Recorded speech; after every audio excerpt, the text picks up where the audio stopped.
I'm good. How are you doing? All right. We're almost ready to record. What the heck? For you? Good, good. I kept thinking of Theo because I've had like videos of it. But yeah.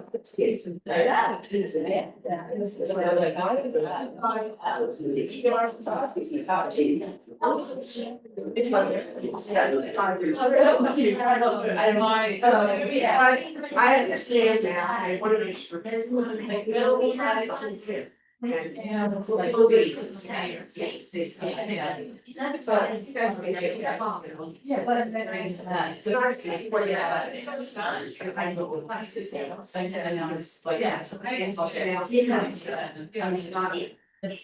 love you.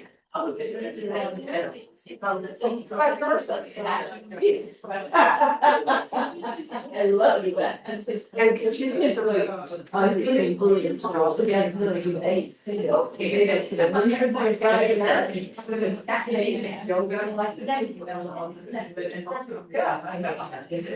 That's legit. Yeah, yeah, exactly. But I also. I did. I love that. It's hard to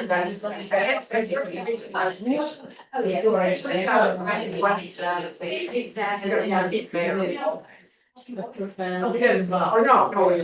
Let's not do this. So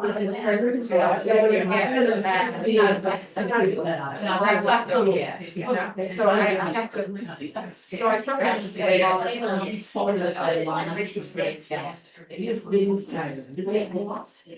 No, I was thinking like. Yes. Kind of got me heated. Yeah.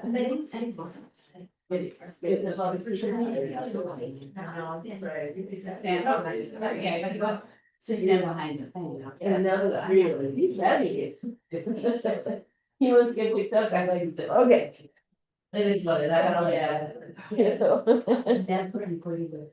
It is. It is. Some people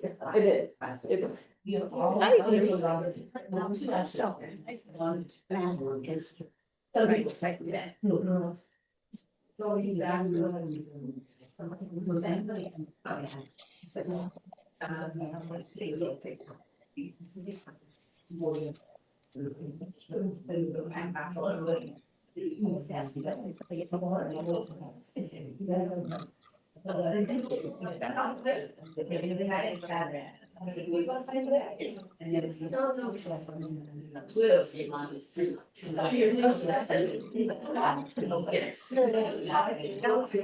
So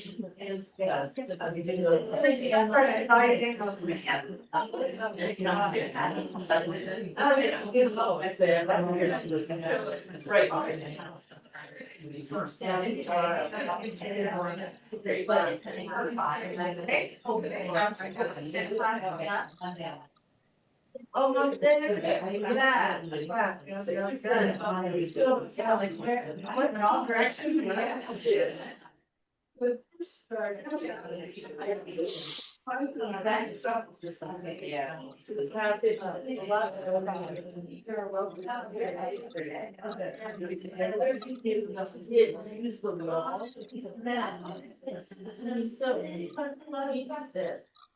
I know a little bit.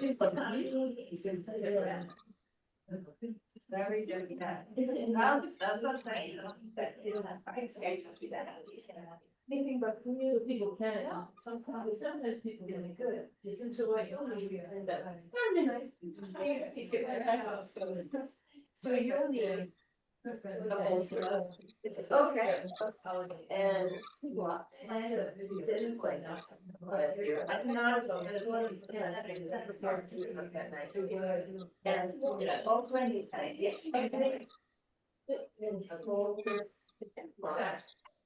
Which I think actually.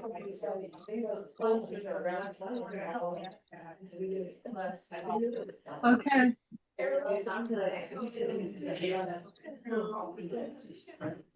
Can you give me some yogurt? Just a little small glass or something.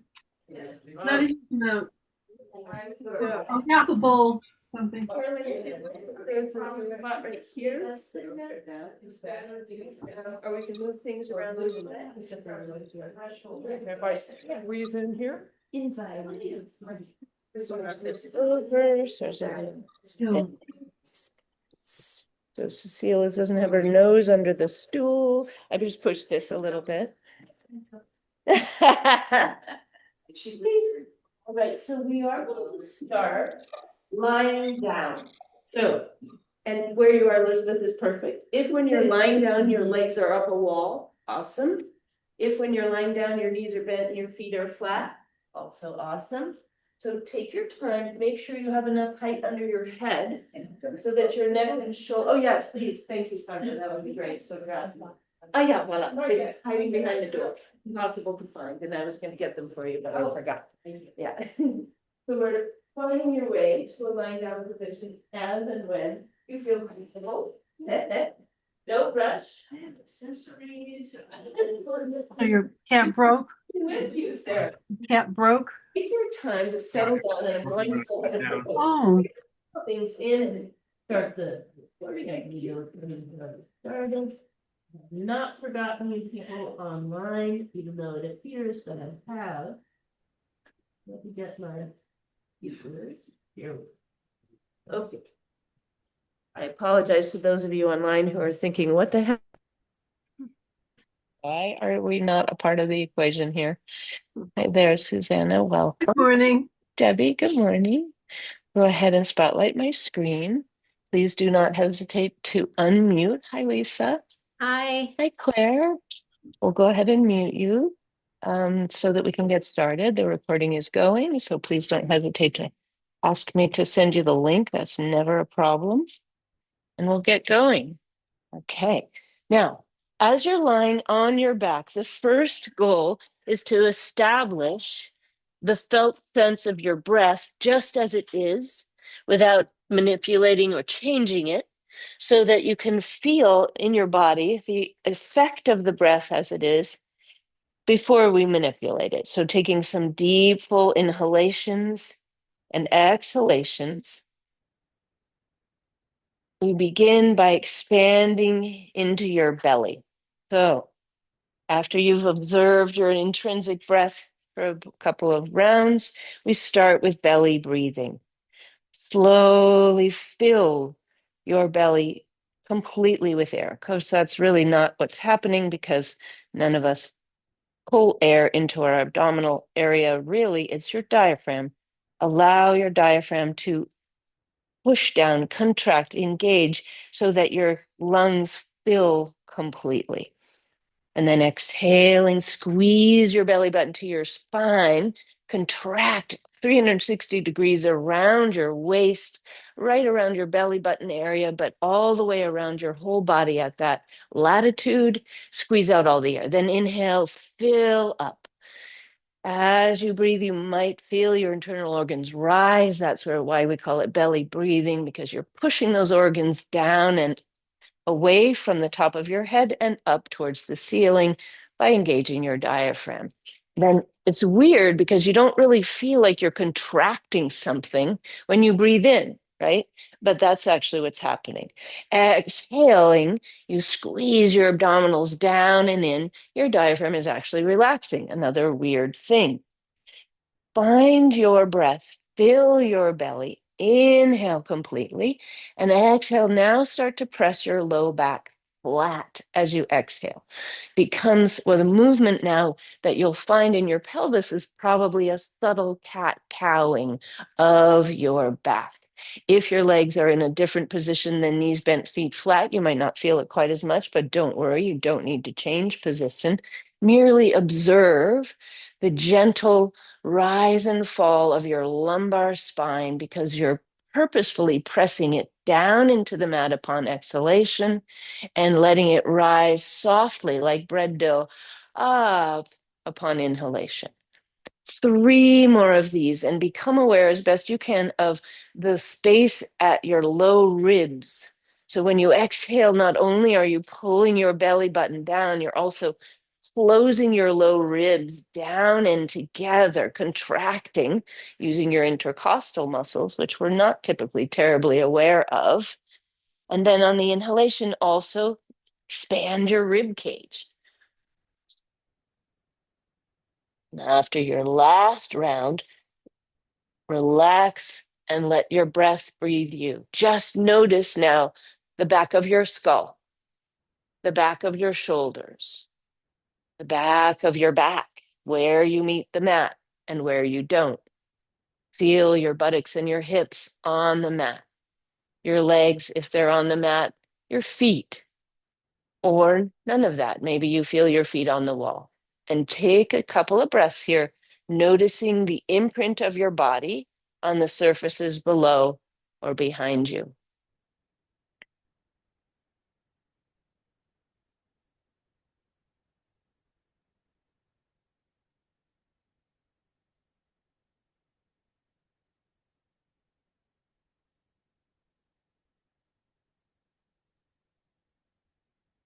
Take a nice deep inhalation.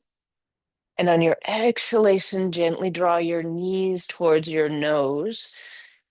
Any shifting that you need to make happen in order for you to be lying on your back are welcome now, anything you need to do. And there's no rush at all. As you bring your knees into your chest, now begin to make a circle on the ceiling with your knees.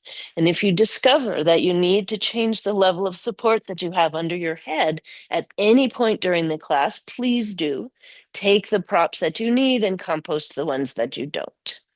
Circling your knees around, see what the difference would be if you bring your knees squished together and circle your knees together around, holding your legs or not, and then go the other way. So knees and feet together, circling. Now separate your knees and feet any width, could be super wide or not wide at all, and notice if there's any felt sense of difference. Maybe it's just a little easier to hold onto your legs, or maybe you really don't like this version, and you can go back to the knees together. Now switch it up and go the other way. This is really focusing more on the flattening of your back than in getting a whole bunch of range of motion in your hip joints. Now hold on to your right leg, interlace your hands either in front of your shin or behind your right thigh, and slide your left heel way down the mat away from your head and circle both of your ankles broadly. Notice here you might tend to shrug your shoulders a little bit and see if as you walk your shoulder blades down your back away from the back of your head, if you can broaden your chest and create more space between your shoulders and your ears. So allow your shoulder girdle, indeed, move your shoulder girdle away from your head. And now circle your feet the other way, not just your right foot that's close in, and you might even be able to see it, but also your left foot, that distant friend, as Joseph Sotluck used to say, way down at the bottom of your leg. Who knows if it's even there? Hug your right knee up into your chest and then move your right knee a little bit more towards your right armpit. Slight external rotation does not need to be a big movement, and it only makes sense to move it within a range of motion where your hip feels comfortable. We're not into pinching, pressing, squeezing. Sharp joint pain is right out. Now cross your right knee over any amount the left side of your body, and your hips might be flat here. If you wish to twist your lower body to the left, you can roll onto your left hip, even lift and shift your head a little bit to the left so you can turn your chin to the right. And if you're dealing with any dizziness, no need to move your head at all. You can find a comfortable neutral position for your neck and not rotate your head. If you turn your head to the right, you might reach your right arm way out to the right.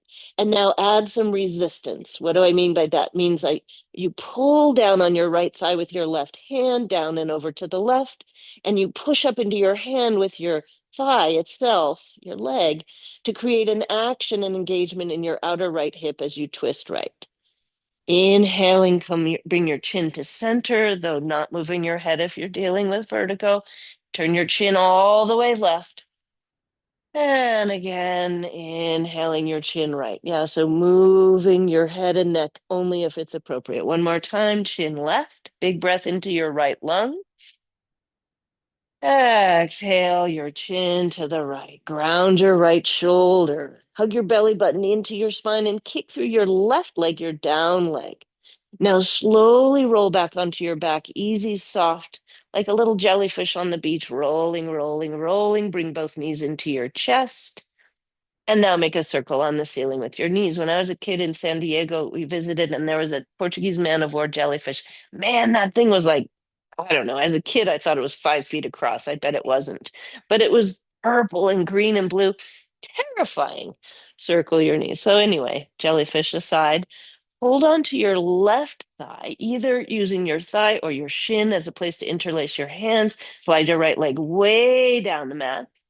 All that to say that when you're a jellyfish, you don't have any exoskeleton or even an internal skeleton. Yeah. So the goal is to be soft and gooey and let go of all tension muscle action when you're acting like a jellyfish. Circle your ankles, round you go. Maybe you choose to turn your head side to side. Maybe you say, no, I'm sick of that. I'm not doing that anymore. Notice your breathing and exaggerate it. Whenever you notice your breathing today during class, take a few exaggerated inhalations and exhalations, simply to give your body a chance for greater movement in your lungs or diaphragm. Circle your ankles the other way. Spread your toes. Yeah, round you go. Take a big breath in, fill your lungs right down into your abdominal cavity and open your left knee towards your left armpit. I kind of like this because I get a little bit of a different kind of compression massage in the back of the left side of my low back area. Any amount of squeezing your left knee up to your armpit within a range of motion that's comfortable, and then cross body twist. Bending your left knee, grab your left leg with your right hand, turn your chin left, only if it's comfortable to move your head. And maybe, if you wish, you can roll onto your right hip here. Gazing to the left, ground your left shoulder. And if you're interested, curious, you might turn your chin all the way to the right, though, Lisa, ignore everything I say about turning your head. All right, gently rotating your chin to the right. I often feel like I fold a little further to the right when I turn my chin right, almost to the point of feeling like I'm going to tip over. So you can kick your right leg long more energetically, push your right baby toe into the mat a little bit more strongly to anchor you to the floor. Remember resistance. Pull on your left thigh with your right hand, but push into your hand with your thigh.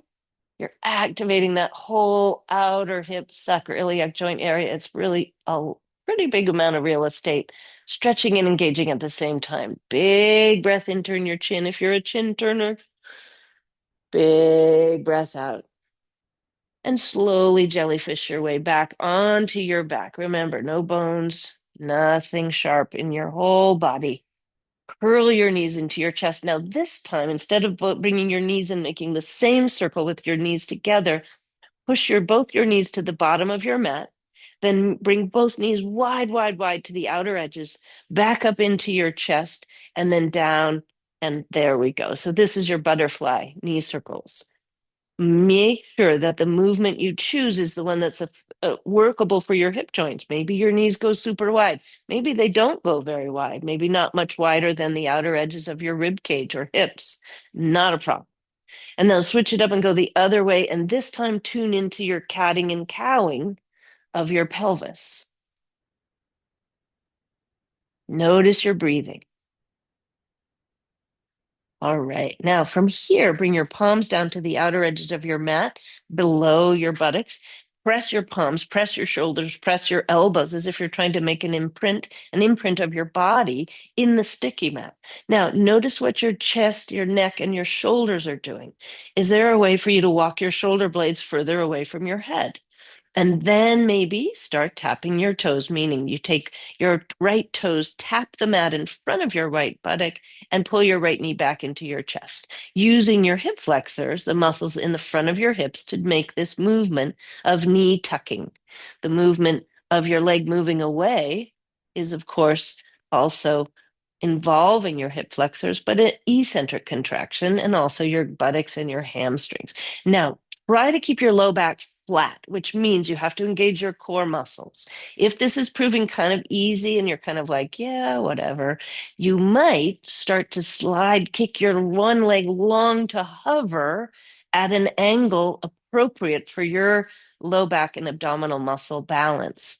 If you feel like it's pressure in your low back, I invite you to kick your leg up at an angle or even to kick your foot right above your pelvis. Doesn't matter if your knee straightens or not. If you'd like to go into bicycles, you can move both legs simultaneously, but again, that's an uptick in intensity, which may or may not be appropriate for everybody. Weirdly, you can also elevate your head and lift your shoulder blades and look down to the bottom of your mat. This brings in your upper rectus abdominis, your upper abdominal muscle, so that when you're bicycling with your shoulder blades lifting, you get a little bit of a different intense action in your abdominals. Now, if you're bicycling, bicycle backwards. If you're toe tapping, there's no backwards.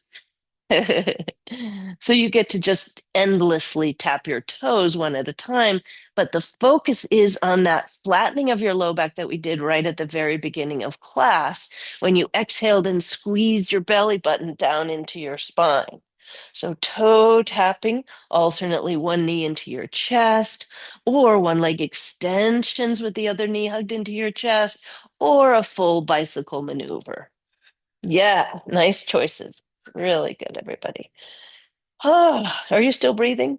I know I'm not. And go the backwards again if you haven't switched back and forth a couple times forward and back, resting whenever you need to. This is a great exercise for taking time when you need to and just coming back in or not when you're ready.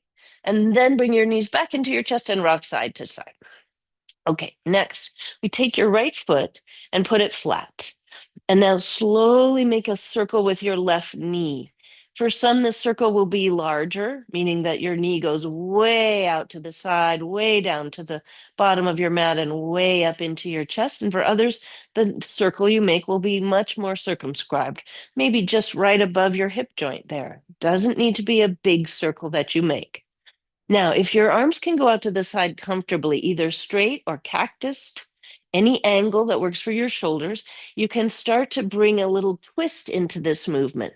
Even if the circle that your left knee is making isn't super big, twisting adds a different dimension. It's really moving into your lumbar area, twisting your low back from side to side. Your hips can rock as you circle your knee.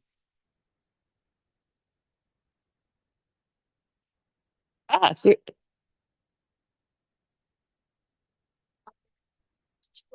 That's a really good question, Naomi. So, for some of us, it's not possible for your hands to come down onto the floor in a cactus. So, it'll be nicer for your forearms to point straight up like trees.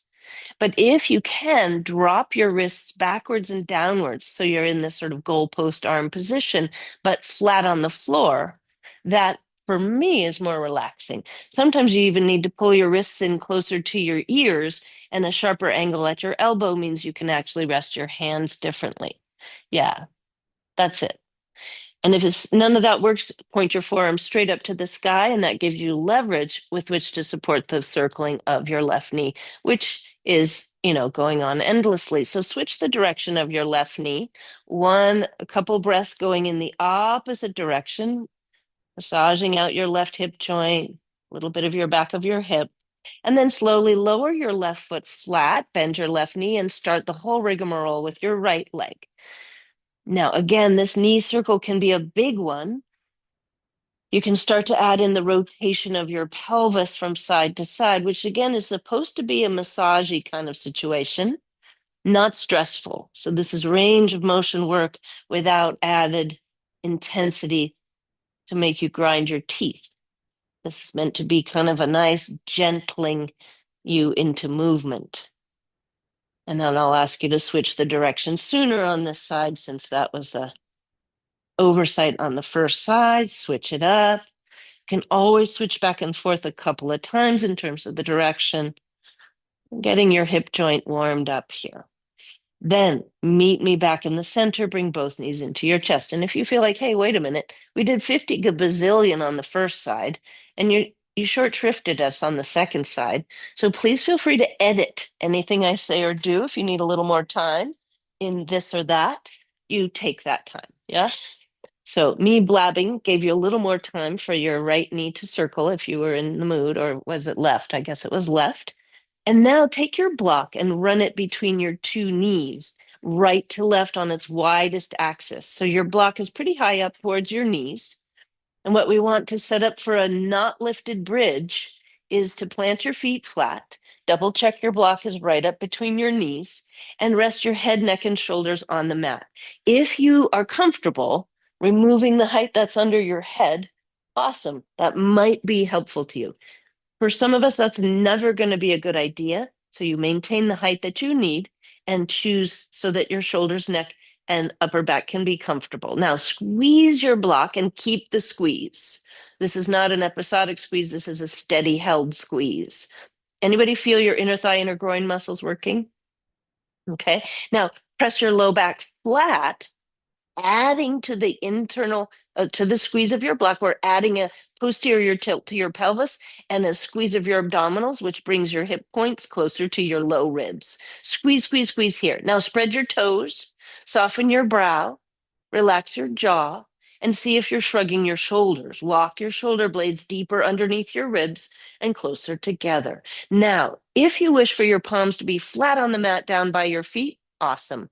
For some, it's nice to grip the sticky mat with your hands and pull from right to left, which activates your upper back shoulder area. And for some, that's actually kind of helpful to give you leverage. Now, squeeze, breathe.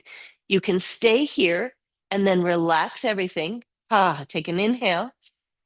Exhale, engage everything. Pull your mat, squeeze your block, press your low back flat. Notice if you're tensing your neck and grinding your expensive dental work. And then slowly tuck your tailbone and start to see what is it like, would be like for you to lift your hips up any amount. Once again, you do not need to actually leave the mat. But if lifting feels okay and your hips go a little higher, that's great. You can even push them as high as you like, as long as you're within a range of motion that feels pretty okay. And then lower down vertebra by vertebra. And those of you who are staying grounded, which is a very good strengthening maneuver, reach your arms up to the sky. And everybody also who was lifted as you lower down, reach your arms up to the sky like a zombie. And then reach your arms up by your ears or wide. Their arms might be far from your ears, making a Y shape instead of a straight arms near your ear position.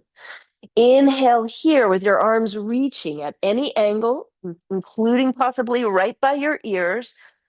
Exhale, press your low back flat, lift your hips up with your arms in the Y or straight arm position. Squeeze your buttock muscles. You might not be lifting your hips. It's fine if you don't. Then lower down, zombie, your arms straight up to the ceiling above you.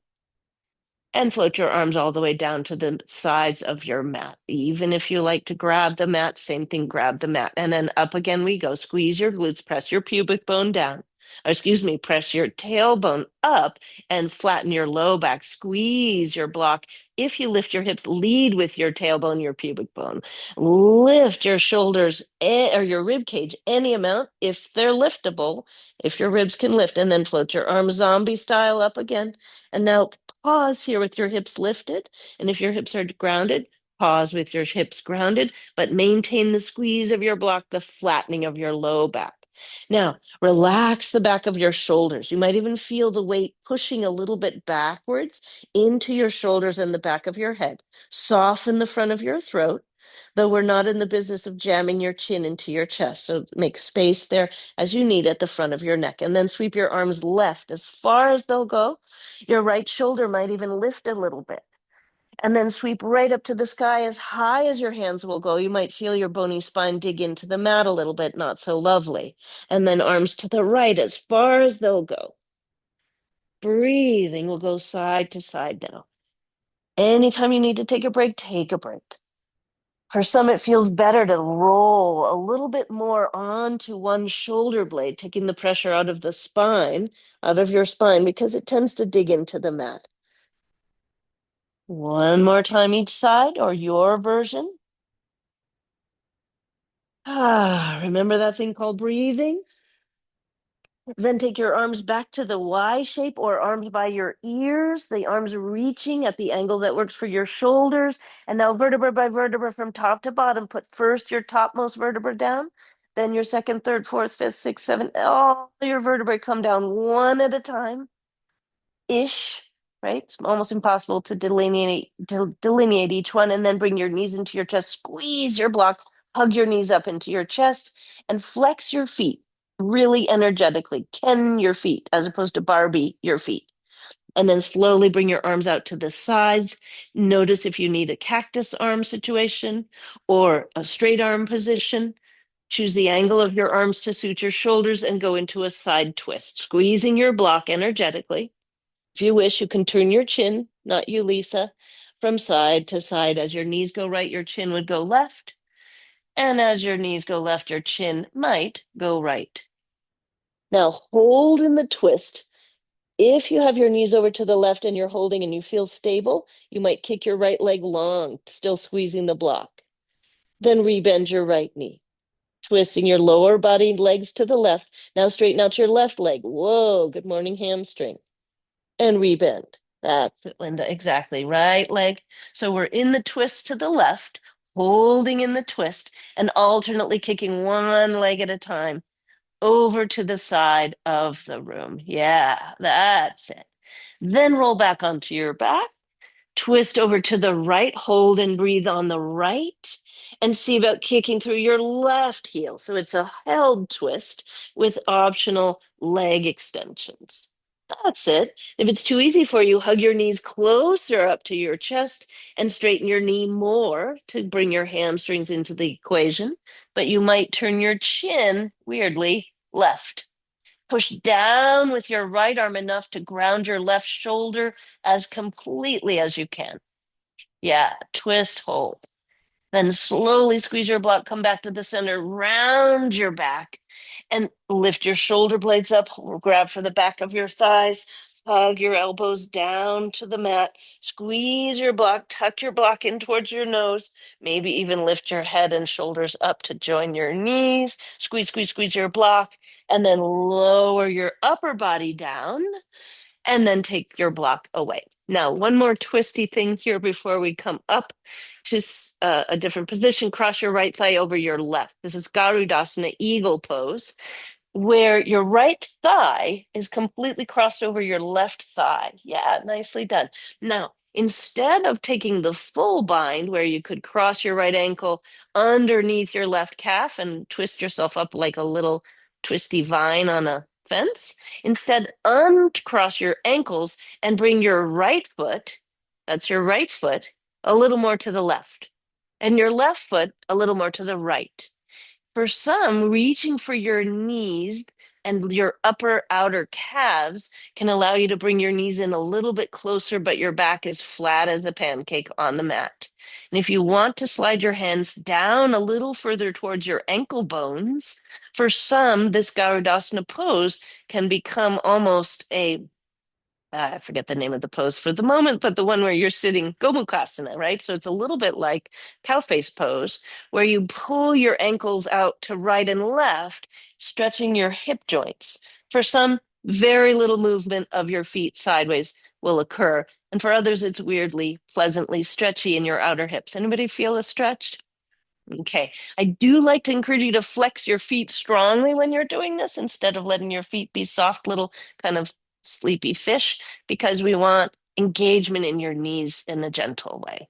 Now, super gently relax. Go back to jellyfish mode. Relax your legs and reach them up to the sky. Momentarily, palms can go underneath your tailbone. Really, actually, the fleshy part of your thumbs can go under your either side of your tailbone, under your glutes, under your buttocks. And that can help support your back as you reach your feet up to the sky and circle both ankles.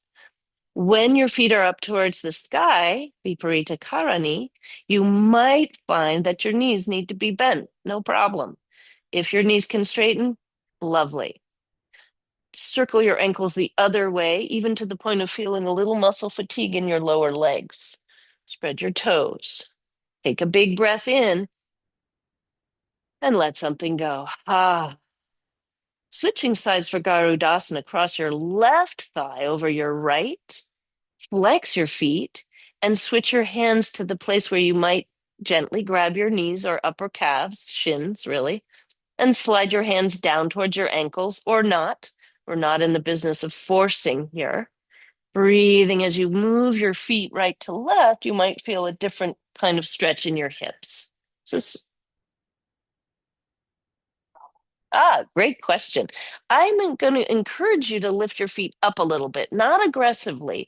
Your knee joint is not going to be at a greater than 90-degree angle. Actually, it's probably quite a bit less, like 70 or something. So that looks perfect, Shelley. Yeah. So your knees are pretty bent, but your feet are not right down squished against your outer thighs. They've lifted up, say, 3, 4 inches.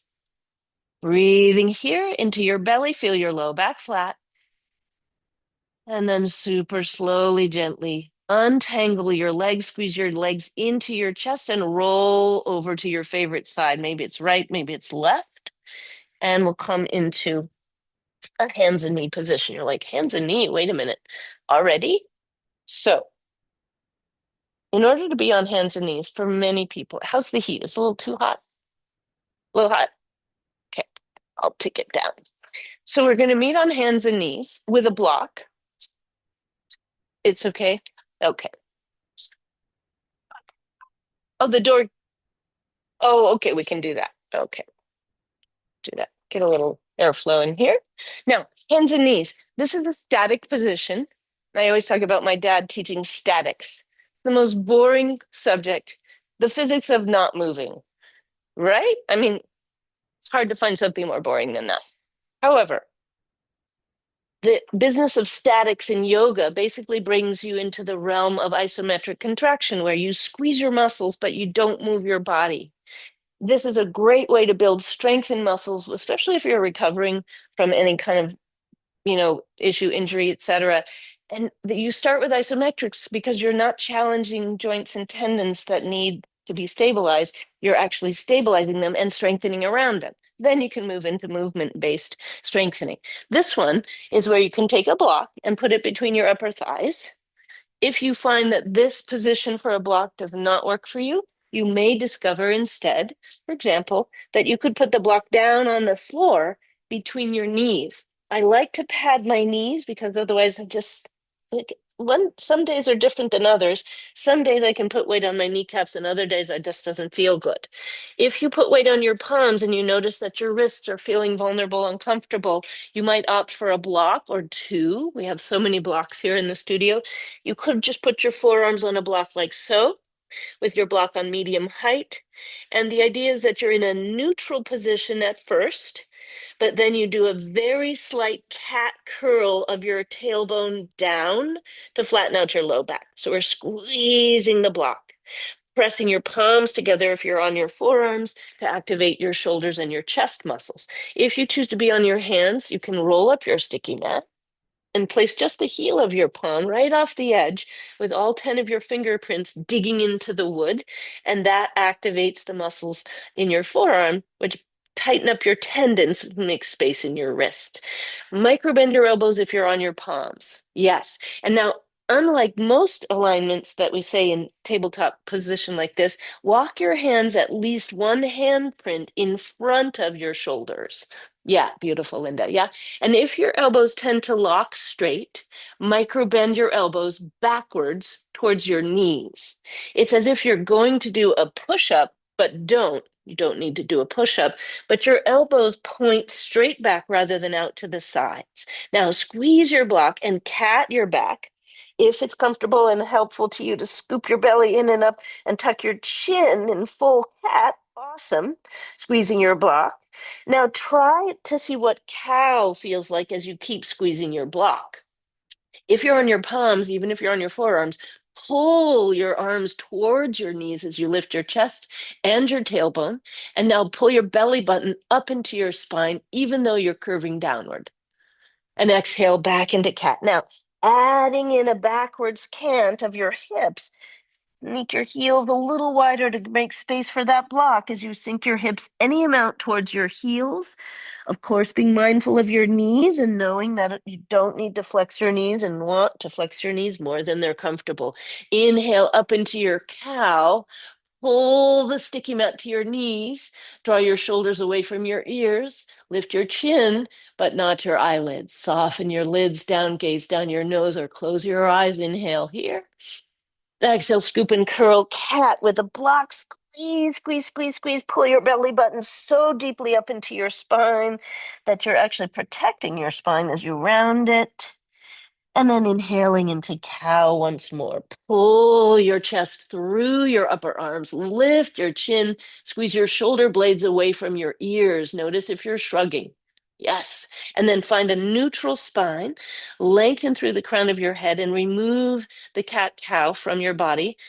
And now just your pelvis. So your upper body is in a neutral position. Let's start by tipping and tucking your pelvis only and squeezing your block as mightily as you can. It's very tempting to shrug your shoulders. See if you can pull your shoulder blades together and away from your ears. You'll feel muscle action in the upper back of your shoulder area. Now, hold. Next time you come to neutral, hold in the position and slowly move your shoulders forward and back. Simply holding your block squeeze, scooping your tailbone forward as your shoulders come over your fingers, keeping the scoop of your tailbone as your hips go back over your heels. Don't need to drop your hips all the way down. Now, if you wish, you can slowly lift your knees any amount by tucking your toes under, holding in what we call turbo dog, bending your elbows slightly, dig with your 10 fingerprints, or if you're on your forearms, push down with your elbows. And as you hold your knees just above the floor, scoop your belly up, press your low back to the sky. Yeah, nice. That's it, Linda. Yeah, exactly, Carmen. There you go, Laura. Breathing. Now, if you wish to wiggle your feet backwards and extend your knees, oh my goodness, we're in a plank. For some, plank is not great. So you come back to tabletop, squeeze your block, no need to lift your knees. Or second stage, knees lift, and you're still in tabletop, turbo dog. And finally, wiggle your feet back so you can bring your hips down in line between your shoulders and your heels, one straight line, squeezing your block mightily. Bring your hips forward and down, lift your shoulders. Beautiful knee down variation is to bring your knees onto the mat, but drop your hips forward. So again, you're in a plank, but it's knees down. Yeah, that's it. Really tuck your tailbone. Take the curve out of your low back. Micro bend your elbows and draw your shoulder blades away from your ears. Good. Beautiful. Yeah, breathing here, endless. Nice, Mike, you got it. That's it, Yvonne. Yes, Kathleen. And slowly come back. Take away your block. Torture by block is over. Okay, well, we'll see. Okay, now, after that, weirdly, I'd like to do something on your front body, not holding yourself up under gravity, but instead resting down, which means, again, blanketing underneath your body. So open up your blanket, and if you don't need it, maybe the shape of your bones is such that you can lie flat without needing anything. Great. The other thing I like is this padded rolled up blanket that goes under the tops of my feet. So some of you have done this so many times, you're like, yeah, yeah, and maybe you haven't seen this before. So the rolled up blanket is for the foot of your mat in case it feels better to put your feet on a rounded, soft surface. Take your 2 blocks by you and stack your palms under your forehead, and we'll pause here. I can't remember the Sanskrit for Shavasana on your front body, but there is a actual pose where you bring your big toes to touch, your heels drop out to the sides, and so therefore your legs are internally rotating. And that is actually supposed to be restful. If it is for you, awesome. Check it out. Big toes to touch, heels drop out wide, belly soft, everything relaxed. For some, though, not having your big toes together feels better. So take a moment, rest, and breathe into your back body. Notice how your ribs expand on your inhalation and contract as you pull your belly button up off of the floor and squeeze your buttock muscles now and push through the tops of your feet and straighten your knees. And then inhale, relax. go back to jellyfish mode. Fill up your lungs. And on exhale, squeeze your buttock muscles, press your pubic bone down, straighten through your knees, push down into the blanket, and even slightly tuck your chin as you draw your shoulder blades away from your ears and together. Keep this position, which means you're squeezing your buttock muscles, you're straightening your knees, you're pulling your belly button up away from the floor, any amount, and holding that, and creating a concavity between your chest and your pelvis. Then reach your left leg so far back that you can lift it and lengthen it as you dig your left hip into the mat, into the blanket, and lower your left leg. Inhale when you're down, relax. Exhale, engage everything. Squeeze your bum muscles. Yeah, stretch through your legs, push down through your feet, straighten your knees, pull your shoulders away from your ears, and float your right leg long and maybe lift it. For some, just stretching your leg with barely any lift at all is appropriate. And lower that back down. Let's do the other side. Inhaling to rest. Exhaling, engage. Breathe, hold, squeeze. Everything shored up. And lift your left leg high, stretching through the front of your left hip. Lower down. Keep the engagement this time and bring your right leg high. And lower down. Now, momentary rest. Rest your forehead down, either on the mat or on a folded blanket. Bring your blocks into your two hands by your outer thighs. Squeeze your buttock muscles, press your pubic bone down, engage all the engaged actions that we were doing just before. Move your blocks and hands and shoulders down to the foot of your mat, away from the crown of your head, and move your forehead another centimeter towards the top of your mat to lengthen your neck. Now squeeze your buttock muscles, straighten your knees. You might even feel that your knees are not on the mat now. And then lift your shoulder heads. That's your shoulder corners, you know, where your epaulets would hang from. Lift those up towards the ceiling. Squeeze your shoulder blades together. Now, check if you can lift your head. If it doesn't feel good on your back, gently rest your head back down. If your head is floating, lovely. Nose straight down. Now, reach your left leg long and lift it. Hold and breathe here. Then lift your right leg too, so both legs are lifted. You might say, I need to put something down. No problem. You can alternate legs. Instead of lifting to share the lifted position, you can alternate here. If both legs are lifted, your head is lifted, try lifting your chest. And then push your blocks up to the sky, lifting your arms. And then reach your legs up, your arms up, your chest high. Maybe eventually your thighs leave the blanket, but don't worry if they don't really. That's okay. And then make circles with your blocks around and around. These are like your booster rockets. Yeah. Squeezing your shoulder blades together, lift your chest more. Keep your pubic bone pressing and your buttocks squeezing to maintain space in your low back. Nice. Then circle your blocks the other way. Or drop your blocks if you hate it. Don't need to use them. The more your blocks go up to the sky, the more you're using the muscles in your upper back and your triceps. Yeah, beautiful. Two more. Will this never end? Big breath in. And then exhale, bring your blocks down, stack your palms, bend your knees and flex your feet and do your very soft, slow windshield wipers. So instead of sweeping side to side, which can be really nice, for the moment, start with slow, engaged, tucking your tailbone, pressing your pubic bone down, windshield wipers. It means your buttocks are engaging, your feet are flexing, and then relax and just let them swing. You might even just rest your temple down on one side, and maybe switch to your other temple. Let your legs just swing. Let your bones move and your soft tissues come along for the ride.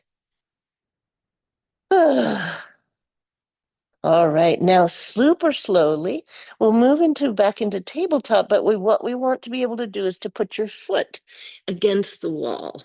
So as you slowly come to your side body, I like to reach my right arm forward, roll onto my right side and pillow my head on my right arm and then tuck my knees up and in. That's just one of a million ways to get up. But what I'd like to invite you to do now, imagine this is a wall here.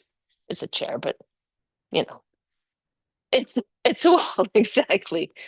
The idea is that you'll be on your hands and knees or forearms and knees. And now we've freed up our blocks. So if you wish to be on your forearms, I kind of prefer this to being on the floor or on lower blocks. Though for some people, this being low on the mat with your forearms is actually easier on your back. So consider this as an option should you feel that your low back is a bit more curvy and it's hard to maintain a straighter lumbar spine.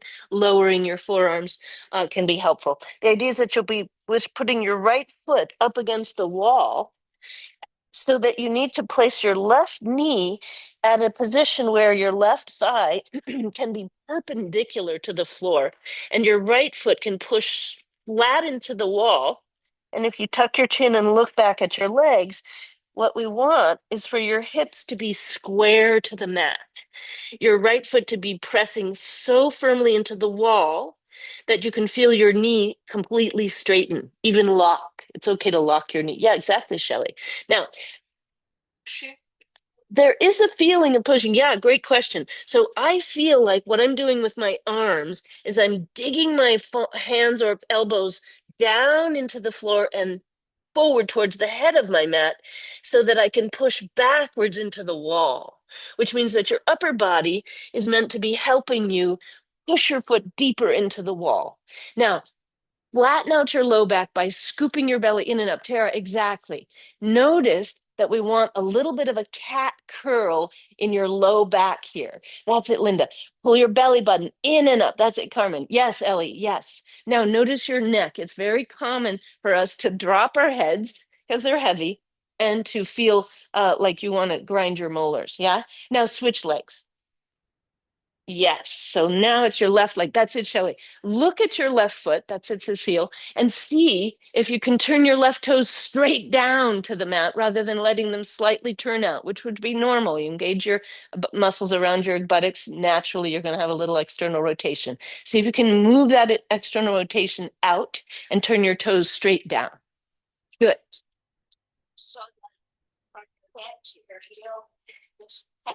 Is a straight line. Yes. So your left foot could go up higher, Naomi, if possible, and really push into the wall. So you might Yep, exactly. Yep, in the direction of parallel. Now, switch back to the first side, which means that your right leg is up. Take your time, and then we'll stretch your left fingertips down onto the wood in front of you. Spider walk your left fingertips way out. You might stay there with your fingertips or your palm on the floor, or turn your palm to the middle, thumb to the ceiling, pinky to the floor. And as you reach your left arm forward, push your right leg deeper into the wall and try to scoop your tailbone down as you pull your belly button up. Yes, and you can float your opposite arm up, but not above shoulder height. Typically, my arm is actually about 6 inches lower than my shoulder. Yes. And now switch sides. So this is bird dog with a wall push. If the arm action is not appropriate, don't need to use it, or you can keep your fingertips on the mat or your hand under your shoulder. Nice, Linda. Yes, good hip adjustment. Notice the temptation to overarch your back. Laura B, awesome. Yes, turn your toes down for me, Ellie, even more. Yes, that's it. Carmen, your toes down even more too. Internal rotation. It's going to feel like you're pigeon toeing your left leg. Yes. Nice, Naomi, you got it. That's it. Shelley, a little more lumbar flattening. Try to scoop your belly in and up. Yeah, that's the action. Beautiful. Nice, Michael. Yeah, Sarah, good. That's it. Shelley, good. Sherry, excellent. A little more tailbone tuck, Tara. Yeah, it's hard to do.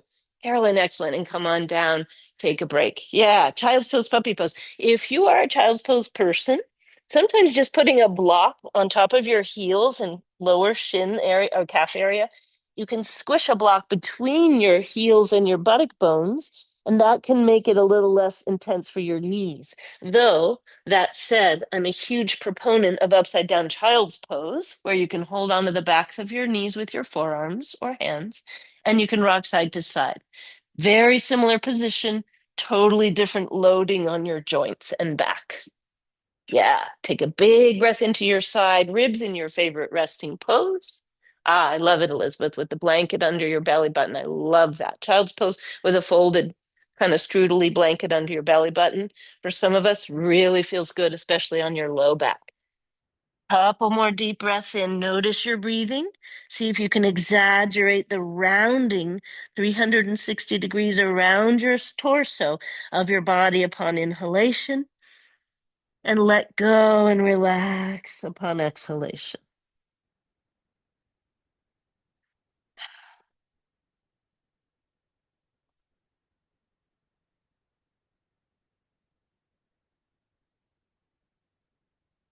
And slowly walk your hands back towards your knees. Now, I'd like to invite anyone who does downward dog on the wall to come to a wall and place your palms at shoulder distance, wider, elbows hug in, and then walk your feet back so that you can come into your downward dog on the wall. If you do downward dog on the floor and it works for you, the similar kind of position would be with your wall push. You pull your hips back and down to straighten out your spine and rotate your elbows towards the wall so that you're wrapping your outer armpits forward and down away from your back. And if you're in downward dog on the mat, same idea. There's a felt sense of unlocking your elbows and wrapping your outer armpits, your elbows themselves downward to make space in your shoulders as you bump your hips way back. And now lift and lower your heels, whether you're at the wall or no. It's a little different at the wall. At the wall, it actually is nicer to bend and straighten your knees. So in your downward dog, you might do both. Bend and straighten your knees, lift and lower your heels. That's it, Linda. And I might even suggest your hands could come a little further forward for a slightly different variation. Yeah, exactly. Look at the length in your spine. That's gorgeous. So as you're in your downward dog, perhaps you bend your knees and straighten them, but everybody look at your feet. Feel your feet, spread your toes, orient your feet perfectly symmetrically. Yeah. And then come on down and take a break. I'd like to show you one more thing in this downward dog, whether you're standing or on the mat. What we want is the feeling that you have so I suppose this is your metatarsal. Is that right?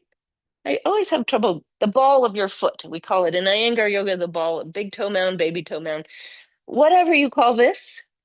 This is where we want to focus right now, the tip toe part of your foot. Metatarsals, anyway, metatarsals are bones, and I'm not talking about bones, but the idea is this. Okay, I'll look it up. Really, I should know that. So the idea is that you're pulling the sticky mat. The mat is intact, it doesn't visibly move, but the felt sense is that you're spreading it from right to left. Same thing if you're at the wall, same idea. You're pulling the floorboards from right to left. I don't know if you can see my legs change at all. There's an engagement in your outer hip that happens when you try to spread the sticky mat. Okay, so I'd love to be able to try that in your downward dog, because for some of us, as you spread the sticky mat right to left with your feet, you try to collapse the sticky mat in towards the center with your arms. So your hands are scrubbing towards each other, your feet are scrubbing away. That distracts you from how long we're holding the pose. Breathing and lengthening into your downward dog. So it can be helpful to do just your hands, trying to scrub them towards each other, and then just your feet pulling them away from each other, and then try to join the two together. And it might just be that you do hands, feet, not a problem. But the idea is to do that either on the wall or on your mat. In your basic arm stretch or downward dog on the wall, the feeling is that you're trying to pull the paint and scrunch it together between your hands, and then pull the floorboards and widen them with your feet. On their mat, it's a little easier because there is a little give to the sticky mat, just a little. So push out with your feet and scrub in with your hands. Now, push out with your hands, scrub in with your feet. You knew I was going to say that, right? It helps a lot if your elbows are not locked. So your elbows are pointing down, you're wrapping your outer armpits down, your elbows are slightly bent, so you can use more muscle action in your arms to do that. And then if you prefer the hands scrunched together, the feet pull out, try that one again. And then come on down and rest. So does that add a level of muscle action to your downward dog? It's different, right? And then again, oftentimes after downward dog, I like to make fists and roll my wrists. Now, for some reason, I find that when I do this with fists, it feels a little different than when I use my hands like this. Part of it is that you're actually using different muscles when you're doing this. Yeah, and I love that one. Grab your wrists and open, close, open, close. Yeah, there you go. Da, da, da, da. Exactly. All right. Awesome. So come on up to standing and meet me standing in a tall block situation. Okay. The idea is that you're facing the long edge of your mat and you have two tall blocks, one upon the other. So that means everyone on this side of the computer, if you wish, you might face into the computer here. Yep, that's it. Facing in, there you go. Yep, and the other. Voila. Now, hands on your hips, standing in front of your block, gaze down at your feet. Now, take a moment to see what is it like to separate your feet slightly, a couple of inches, not a huge amount, and try to orient all 10 of your toes so they're pointing straight forward. And instead of having your heels together slightly, which is a quite natural situation, see if you can move your heels outward away from each other so that now, if you drew a center line from your kneecap straight down the front of your shin, and right at the top of your arches of your feet, then you would go straight forward. And depending on your body, your maybe the line is roughly in line with your big second toe or between your second and third toes. But that line is what we want that to be parallel to the short edges of your mat beside you. So that often makes you feel a little pigeon-toed. Now, squeeze your buttock muscles and slide your tailbone down. So there's a felt sense of tucking your tailbone. Pull your belly button in and up and lift your chest. And then take your shoulders up and around, gazing down your nose. Just have to move this screen a teeny bit so that my head is not cut off. Headless yoga person. Okay, rolling your shoulders forward, up and back. Okay. Now, bring your fingertips together in front of your chest and immediately squeeze your shoulder blades down your back. So instead of shrugging up, you can do the contrast here, shrug up. Now slowly unshrug, push down. It's as if you're pushing your arms into a pile of blankets and now there's no air between them.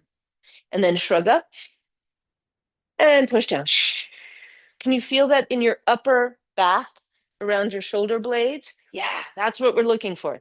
Now, keep that next time you come down, away, unshrug, then spread your arms and step your feet wide. So, very classical Iyengar entry into this wide-legged position. Now, take a moment with your arms reaching wide. You can always put them down when you're tired, not a problem.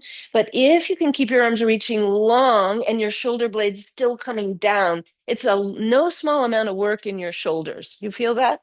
It really is a lot of work. And you could always turn your palm space up and lower your arms if there's stress associated with that work. If your arms can stay high and it just feels tiring, but not terrible or injurious, great. But down and lower can really be a bomb. Now, rock onto your left heel, turn your left toes in. I'm ignoring those blocks we put there. Don't worry, we'll use them later. Now swivel your right toes out 90 degrees.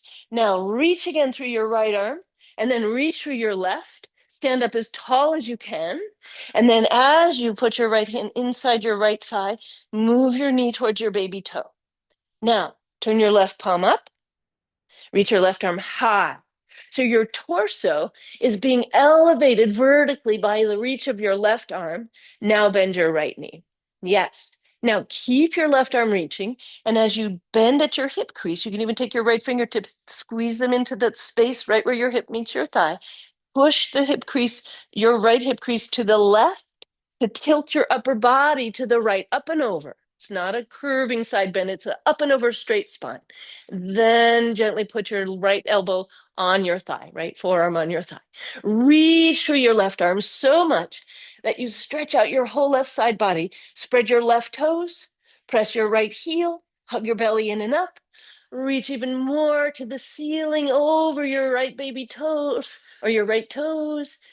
And then slowly back to warrior two. Keep your right knee bent, reach your arms wide, look left.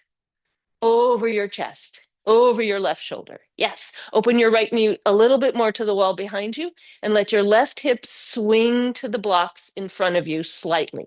You're rotating your hips to the right by letting your left hip swing forward more than you think it should. And now slowly straighten up, hands on your hips. Nicely done. Now roll your right toes internally, swivel your left toes out, and then take both arms wide again. Remember that action in your shoulders. Shrug them up and then unshrug. Bend into your left knee. Press your left heel. If you need to scoot your left foot a little further out, do so. Now, where we want to go from here is to reach your right arm high so your torso grows. Yes. Now, gaze under your right armpit, flare your right toes, pull the sticky mat to the right and see if you can straighten your right knee even more.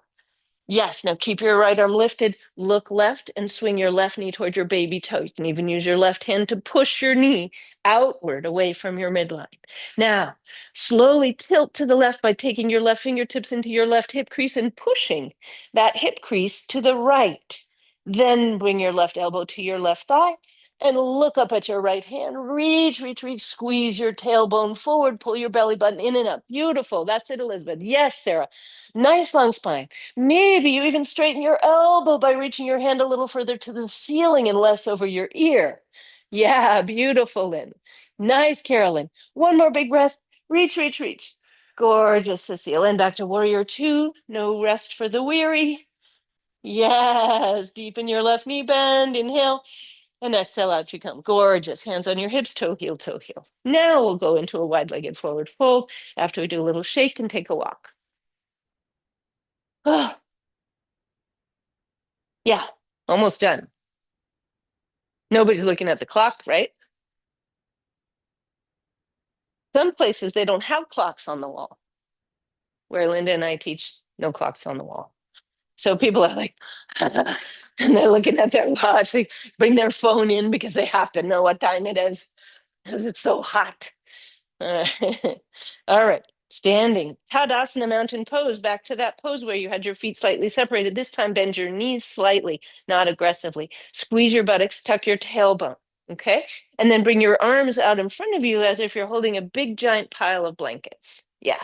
Now, for some, because of the angle of your shoulder in this position, you might find that you can reach your right arm a little higher than if your palm is facing down in a kind of a zombie position. And then bring your left arm up. Spin your pinkies towards each other, drop your shoulder blades down, and maybe straighten your arms even more, straighten your knees, gaze down your nose, squeeze your glutes, your buttocks, press your tailbone down and your belly up. Gaze down your nose and see about bringing the weight into the balls and toes of your feet and a little lighter in your heels. Find a fixed focal point and slowly lift your heels, any amount.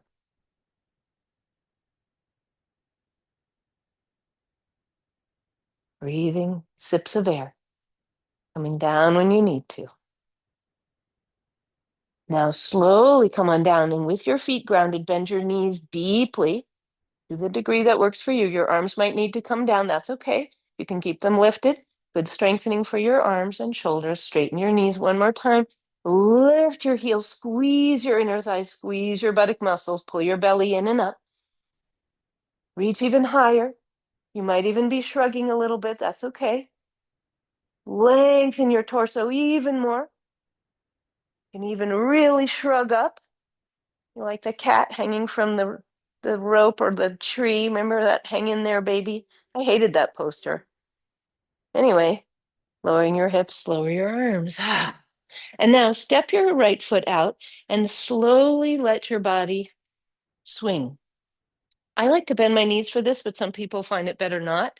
And it also can be helpful to shift your weight completely onto the leg where your arms are wrapping around that side of your body. So when your arms are going left, you can step left. Arms are going right, you can step right. And if you've ever been to Kripalu, they call this empty coat sleeves, which I adore. Because who didn't love wearing a big, yellow, big, huge coat when you were a kid, right? How fun is that? All right, I don't get out much. All right, come back to the center. Now for wide-legged forward fold, bring your hands onto your hips or waist, step your feet nice and wide, but keep the orientation of your feet and toes just as we had before, which is, remember that center line from your knee right through the top of your foot. That line through your feet now parallels the short edge of the mat beside you. So it feels a little pigeon-toey. Now, rock onto your big toe mound, your big toe, your inner heel, and lift up your baby toe and outer heel as much as is possible for your joints. And then breathe and pull the sticky mat from right to left with your feet, and then lower down your outer edges of your feet. Feel all the squishy soft tissues under your feet. Map the bottoms of your feet into your brain and sensory apparatus so you feel what's closest to the mat with your whole body, really. Then slowly reach your arms out wide and reach your arms any amount up to the sky. And as you bump your hips back for a flat back, bring your hands to your blocks and lift your chest, pull your belly in. Draw your shoulders away from your ears. Scoop your tailbone forward and downward and pull your belly button upward and lift your chest even higher. So your spine is long and lengthened. Yes. Now, if you wish to bend at your hip creases, you can also bump your hips back behind your heels, bend your knees any amount. And for some, by bending your knees, you are able to create a little bit more movement as you fold at your hip creases, keeping your spine super long. So this is not a draping version. Yeah. Now, if you wish and you're craving a little more extension, you can take your blocks still stacked or one under each hand and move your blocks forward as you pull your hips behind your heels. Now, once again, if you can lighten up on your heels, press through your big toe mounds, big toes, pull your sticky mat left to right with your feet and lift your buttock bones to straighten your knees any amount. Pull your low ribs up and in. Close the baggage compartment. Pull your belly button up and in. Let your ears float just above or between your biceps. Gently bring your chin to neutral. Reach through your spine. Scoop your belly in. Draw your hips back. Lengthen through your arms. Then, if you're craving the floor, you can always put your fingertips onto the mat or maintain your hands on blocks. Finally, if you're craving a forward fold with a draping action, you can bend your knees any amount, including a lot, and wrap your hands into the crooks of your elbows and let your upper body fold and hang. Some people even like to sway side to side. And if you're doing this swaying and or you've crossed your hands in the crooks of your elbows, it's a great opportunity here for you now to switch that. So you have the other arm in front, which usually feels like somebody else's arm. Nice. Now, one thing I love about this pose is you can make it into a forward fold. You can make it into a downward dog. You can make it into a flat back. Now, one or two more breaths as you are comfortable and happy, or at least forbearing. And then we'll come up with a flat back, bending your knees, squeeze your belly in, use your blocks if you would like to. It can be really helpful. And when you come up, we'll toe heel your feet back together. And when you notice, does anybody feel it in your outer shins or ankles? Like right here where anybody feel that? Yeah, that's good. If you're feeling super stressed, that's not good. But a warmth, heat, fatigue here is great because you have this muscle called your peroneus, which for most people gets a little weak over time, since we're not running across the tundra, running away from, you know, big game. And it's really helpful for balance to have your peroneus as active as the muscles in the front and back and inner sides of your calves. So good job. Okay. Now, warrior one at the wall. So the idea, almost have time. We'll do a kind of a quick warrior one. The idea is to put your block in front of either your shin, your kneecap and your shin, or maybe even just your kneecap. It's very different. The topography at the front of everybody's knee and shin area is different. But the idea is that you put your block against the wall and approximate the height that you think might work. Move your leg against the block so tightly that now your block is pinched between your wall and your knee. And then with your hands on the wall, wiggle your other foot back. Doesn't matter which leg is forward here, right or left. Now, ideally, the block is coming out 8 inches from the wall. So your long edge of your block is what pokes out at you. Instead of having the short edge of the block, make it the small rectangle on the wall and the small rectangle on your body. That's it, Elizabeth. Yes, at, above, or not on the knee at all. Yeah, so where the block feels comfortable, push it into the wall. Now use your hands on the wall to wiggle your back foot back to the point where your back heel can be grounded. And when you ground your back heel, most of us bring our left toes out to the left a bit. There's nothing wrong with that. That's in fact quite correct. Now, square your shoulders to the wall. Square your ribs to the wall and spider walk your fingertips up the wall to the height that works for your shoulders. Now, squeeze your belly in and up, tuck your tailbone down and forward towards the wall, and lift your ribs out of your hips even more. Grow taller as you reach your hands up the wall. Now, if you wish to leave the wall, no problem. Try reaching your same arm as your back leg up towards the sky, slightly in front of you. And then maybe add the second arm or switch. Yeah, so you can always have one of your hands on the wall, or you can have both off the wall, or just one. Yeah. Notice the temptation to stick your tailbone back and overarch your back. Try to scoop your tailbone forward towards the wall and pull your belly button back more. And rotate your shoulders to parallel them to the wall completely. That's it. A little bit more rotation to your right, Shelley. So rotate towards Mass Ave. Ah, that's it, Carmen. Reach through your elbows. Yeah, so you're going a little bit side bending. And so we want to, there you go. Really good. Nice, Naomi. Yes.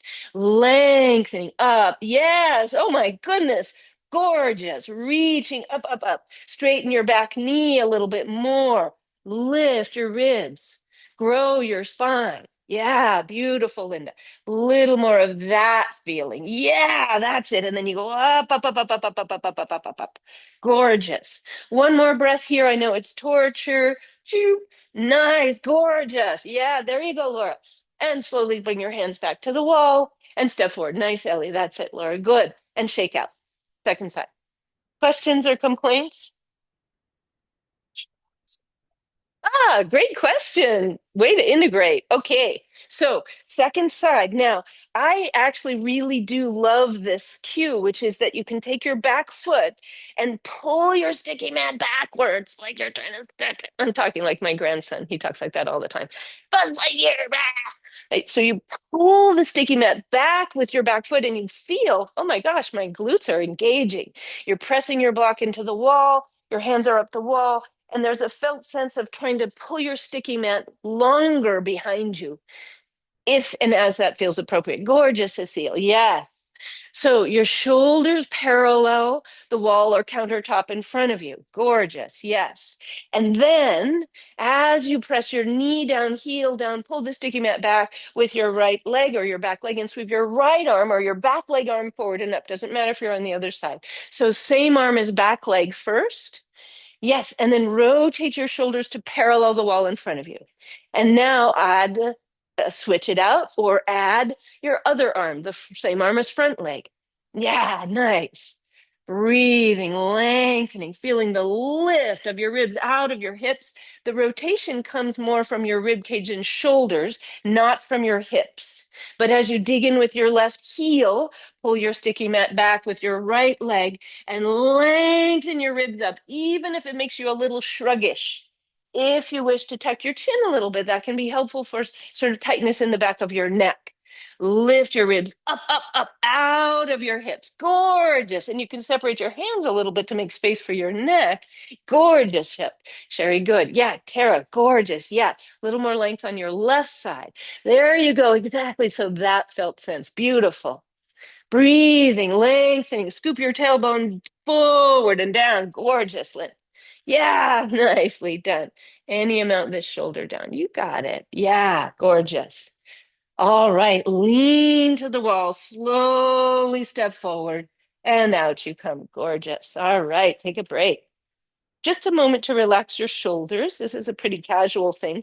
You go into sort of a squat, yoga squat.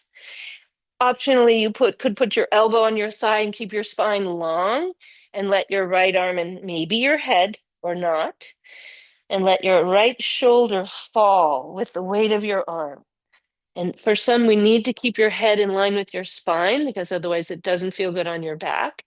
And it's an interesting challenge, truly a challenge, to not use muscle action to make your right arm move in a circle or a pendular swing. Sometimes it can be helpful to really let a pendular swing help you so you can move your body to get your arm swinging and then try to relax into it. Switch sides when you're ready.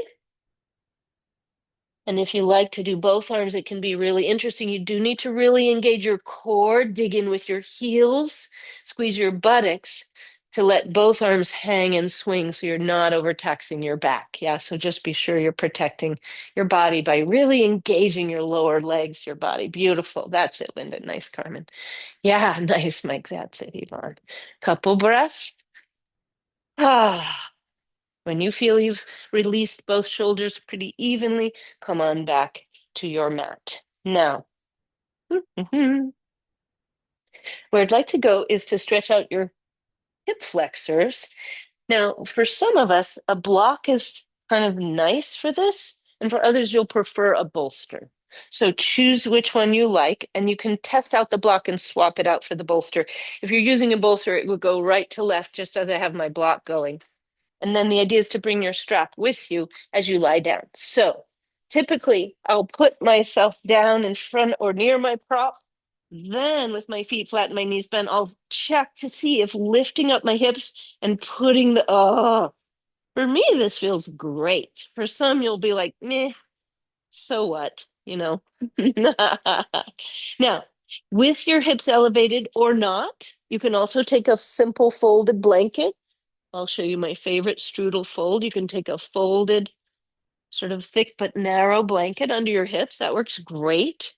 And then any amount, bring your right knee. This is where we'll meet. There's no rush to get here. You hold onto the back of your right leg. And you might even feel if you're on a block, it's kind of knife edgy. I'm not going to lie.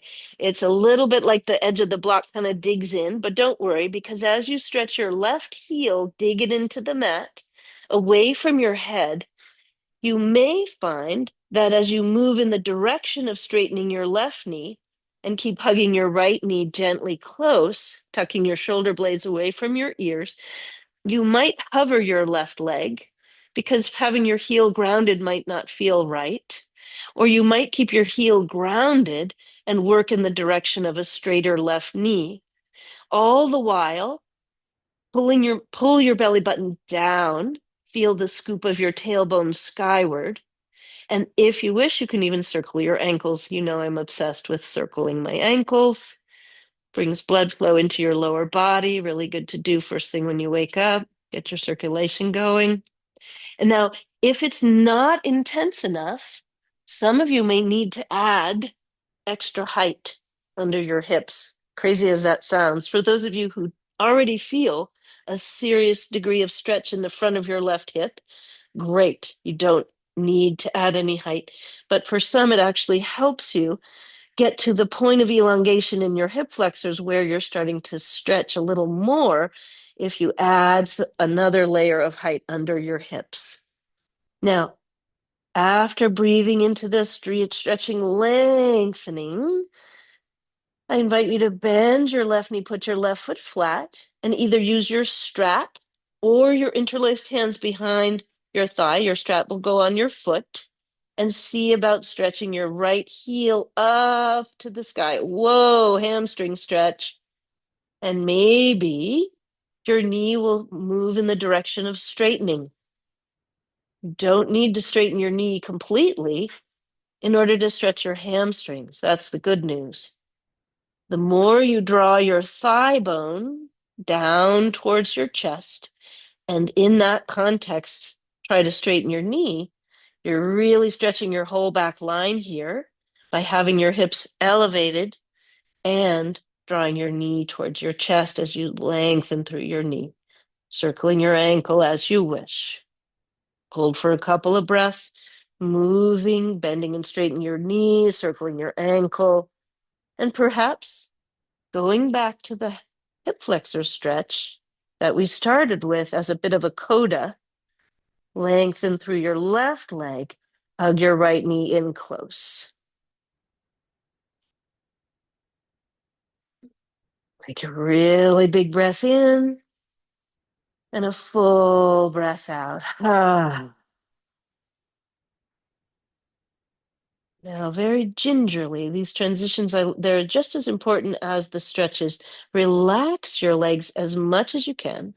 Lower your right foot to ground into the mat and gingerly bring your left knee, thigh, leg up into the left side of your chest. And once more, this reaching of your right heel long to the foot of your mat might create a very different sensation than what was created on your left side. So make modifications, treat each side as its own entity. Maybe your right heel lengthens and hovers above the mat. Maybe you pull your left knee in a little closer and feel the edge of the block dig into the back of your pelvis. Oh, how lovely. Reach your right heel long. Maybe it stays grounded. Maybe your knee does not straighten. It doesn't need to straighten fully. We're looking for a stretch sensation in the front of your right hip, not for your foot to be in a certain position per se. Notice that thing called breathing. Notice if you're shrugging your shoulders and grinding your molars. What happens if you try to squeeze your right buttock muscles, squeezing your glute there, make a fist in your right buttock, and that actually helps to lengthen your hip flexors even more through reciprocal inhibition. So when your glutes are contracting tight, your nervous system says, oops, better lengthen my hip flexors, and vice versa. When you feel ready for the hamstring stretch in your left leg, slowly bring your right foot flat. Maybe use your strap around your left foot in step, ball, or interlace your hands around the back of your hamstring, roughly in the middle of the bone between your knee and your buttock bone, middle of your femur bone there, and slowly work into a straightening of your left knee. Do let your shoulders schlub down, right? It's kind of a dropping, easing, not so much shrugging your shoulders, but softening. Shrub your shoulders, not shrug. Schlub. Pointing and flexing can be really helpful, maybe circling your left ankle too in the context of a hamstring stretch. That brings into play your lower hamstrings a little bit more, where they connect to your lower leg bones. Notice if you're holding your breath.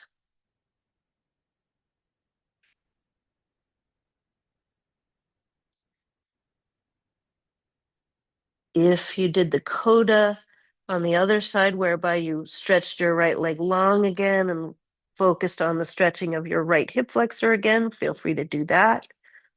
Be creative, do your own thing. And take a full deep breath in wherever you are, and a full exhale. Now, please stay if you need a little longer here. If you wish to do a very short mini inversion with the amount of height that's comfortable under your hips, you might bring your feet up high into Viparita Karani, legs up the wall, but without the wall here. And let your arms rest down. Walk your shoulders away from your ears. Feel your shoulder bones, your back, your upper back vertebrae of your upper spine there. Feel your neck relax. There's a gentle curve in your upper back and neck area, but it's not a weighted curve. Yeah, so there's a slight vector of pressure back and down, but it's an oblique thing. It's not aggressive. So allow yourself to rest your head and shoulders. If you feel any pressure in your throat, your eyes, that's your invitation to bring your feet flat on the floor and potentially lower your hips a bit. Breathing into your Viparita Karani.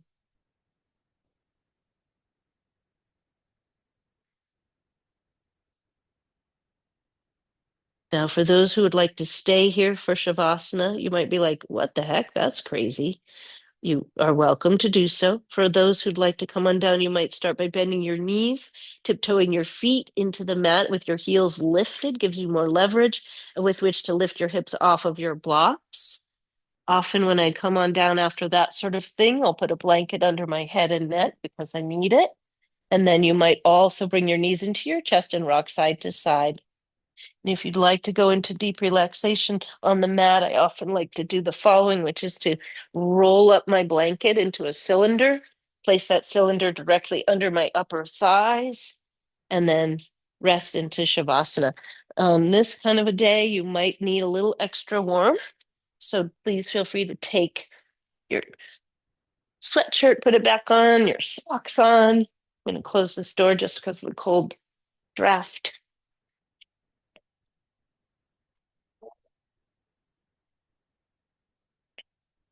And do give yourself time to settle in and settle down into the version of this relaxing posture that feels most relaxing.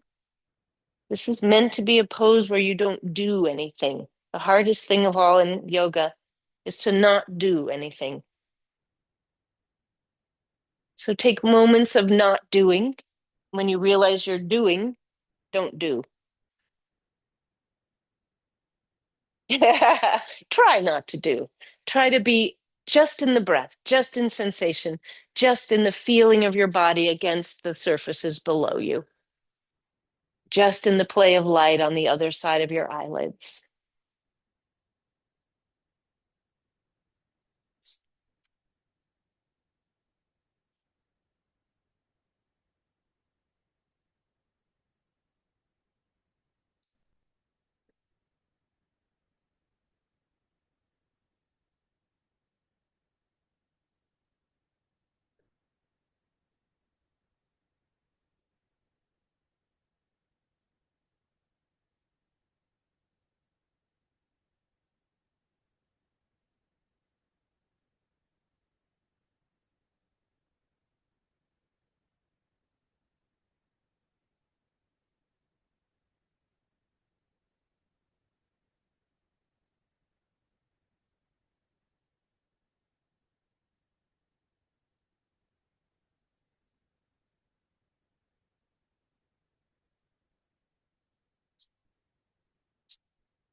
Now, very gently begin to deepen your breathing.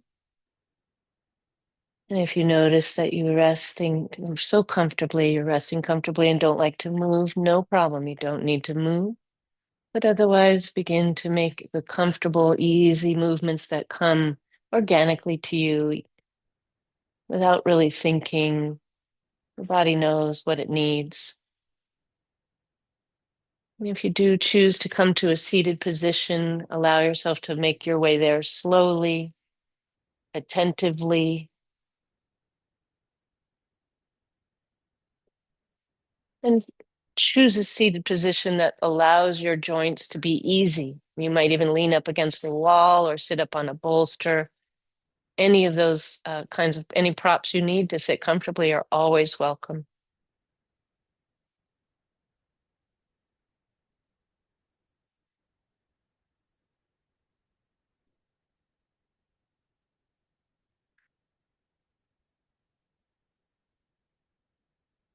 Gently letting your breath flow in and out, silky smooth. Let go of the tension around your eyes and your face, your ears and your jaw, your shoulders, and any holding you have around your heart, your chest. Take a nice full breath in, fill up, and relax your exhalation. Ha. One more time, a big breath in, competing with the siren. And exhale.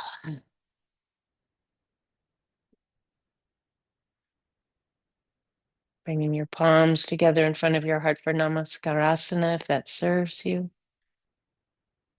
Lift the back of your neck tall, soften your chin down, and relax your shoulders once more. My favorite translation of Namaste is the light in me bows to the light in you. Namaste. So yesterday I took a class and it was 8:30 in the morning and it was pitch black. The teacher had the lights off, and except for little string lights around the edge. I could not see anything. And it was a class with a lot of balancing on one leg, I'm telling you. I could not balance to save my life. And so I know that for some of you are feeling like, oh my God, my balance is going. I totally get it. I was in that class. There's this concept in Buddhism called um, if only mind. So I was in the mindset of if only this teacher would turn on the lights, then I could balance, right? If only I didn't have to get my hip replaced tomorrow. If only, right? But instead, I kept going, okay, this just sucks. I'm not having a good time. If only. Mm. So I just kept going and try, and I couldn't even balance at the end. I just put, instead of tree pose, I had my little tripod foot down on the floor. And I was just there with my students. Every single one of you over the years have said, what the heck, my balance, I was so there. So I really appreciate that experience, even though I did not enjoy it. And so I understand that you do not enjoy when something that you've been able to do now you can't do in the same way. It's so not fun. It's not. So, but yeah. Warrior two, bring that arm up. No way, man. Yeah, exactly. So anyway, thank you all so much for coming. I hope you have a really good month. I'll be out about a month, but I will be emailing you to give you status reports. So feel free to email me. I will be able to check my email. Thank you. Thank you. If I need, I'll send out an email that says, I need help. If I need help, that'll be fine. Yeah. All right. Thank you, Mike. All right. So thank you, everybody. Thank you for coming. Thank you. Yeah, comic relief. Exactly. My husband's jokes, they're fine, but they're not that great. Actually, his jokes are hilarious, and he doesn't even know he's being funny. That's what's funny. All right. Thank you, Tomorrow, Lisa. Anne. Thank you. Yeah. And what time is your surgery?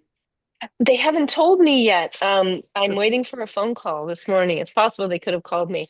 All right, But well, they're telling me today. we'll think about you all day. Yeah. Thank you. Do you Thank you. remember when I had my spinal and I was sitting on the table and the anesthesiologist said, assume the cat position so she could put the needle in better. So Oh, if you need to do that, do that. perfect. I remember you saying that now, Debbie. Yeah, that's a great Hope it instruction. goes really, really well. Be thinking of Thank you. you. Susanna and Thank I you. will think of you. Yes. Thank you.